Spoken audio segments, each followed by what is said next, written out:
This process here is really going to help us determine the effectiveness of the CSTP and evaluate the intentional planning of your math lesson.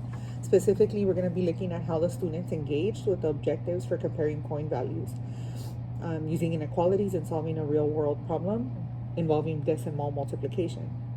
I printed out a couple of work samples from your students, including 2 samples from 2 English learners and 1 from a high ability student, high performing student. What did you notice first when we looked at these samples?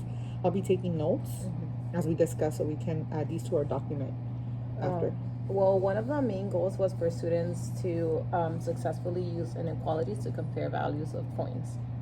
And then I wanted them to apply their knowledge of multiplying decimals to solve a real world problem involving those decimals. For example, they can explain one coin value is less than the other. And then for the word problem, the story problem, I wanted them to explain how, or justify how much sugar quantity was needed in that story problem for it to make sense. And a lot of them were very successful in applying those skills, especially my English learners. And I encouraged them to partner talk and use whatever tools they had available to successfully have a conversation with their partner and to solve the story problem, and also use the appropriate symbols to compare inequalities. That's fantastic, Ms. Ramos.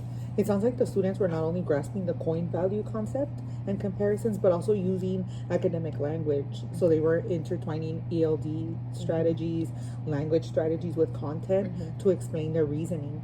So what specific teaching strategies do you think contributed to their success in this lesson? Well, first and foremost, I used a lot of modeling with the usage of academic language. I also took notes on the Promethean board to review the symbols such as less than, greater than, or equal to. And so that kind of gave them the tools to get started and have those conversations comparing the quantities of the coins. And then for story problems, they have a graphic organizer in which they have a word bank. And we practiced together, and I modeled how to use that word bank and how to apply those skills in their partner conversations as well. And so that really helped them to tie everything together and use that word knowledge in their conversations and in their writing. Absolutely. Your use of visuals and real world connections came through strongly. I noticed how you had your students practice their inequalities on their whiteboards and gave immediate feedback, which helped reinforce their understanding of this content. Another standout was how consistently you had academic language use, guiding them to use terms like greater than, less than. I think that repetition and exposure to precise language really reinforced their understanding of this lesson. What about areas where you feel there's room for improvement? Did you notice any of those?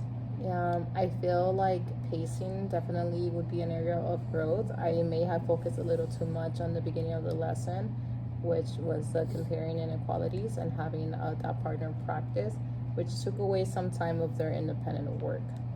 I also noticed that I had them explain with their partner and write down their reasoning for the sample problem, and that also may have taken a little too much time from their independent practice and their problem choices.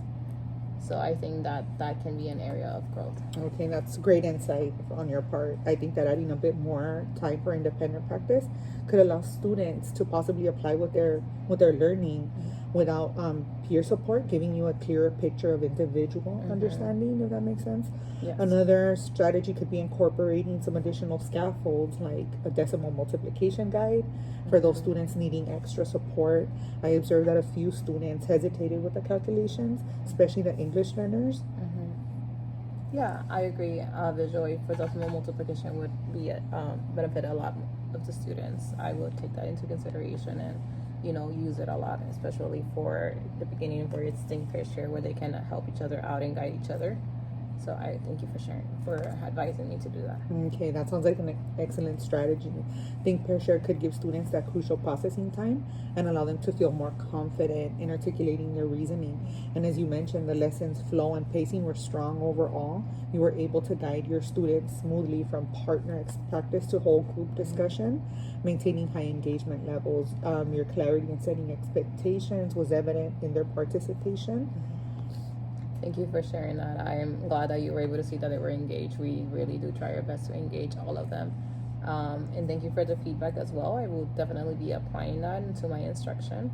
and I would be focusing on giving more time for that independent practice. And like you said, you're right. I think that will give me a more accurate data on their individual needs. Okay, I'm glad to hear that, Ms. Ramos. These small adjustments, they can make a big difference, especially in supporting diverse learning needs. I'll make sure to note this and these strategies as we continue to monitor your goals in upcoming lessons.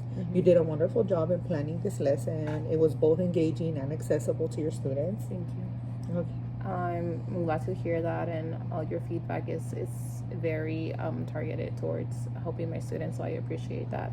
I'm gonna be applying the strategies and making sure that I scaffold and target more my students' needs, especially the English language learners.